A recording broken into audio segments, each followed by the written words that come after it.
Odam cho'kib o'layotgan paytdagi holat, o'limdan oldingi hissiyotlar va o'lim jarayoni qanday kechadi?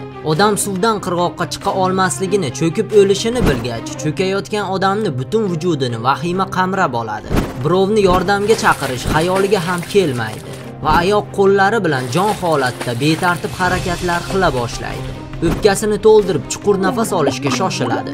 Bu holat 20-60 sekund davom etadi. Qo'llari va oyoqlari harakatdan charchagandan so'ng chuqur nafas olib suv ostiga cho'kishni boshlaydi. Suv ostida yana 30 sekund nafas olmay turish mumkin. Shundan so'ng suv ostida chuqur nafas oladi.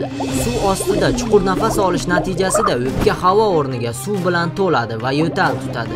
Yo'taldan so'ng yana ham chuqurroq nafas oladi. Natijada o'pka butunlay suvga to'ladi. O'pka suvga to'lganda cho'kayotgan odam xuddi o'pkasi yonayotgandek va o'pkasi bo'laklarga bo'linib ketgandek og'riqni his qiladi. Nafas olish yo'llari butunlay suvga to'lgach, odam sekin-asta harakatlari sekinlashib, holsizlana boshlaydi va hushidan ketadi.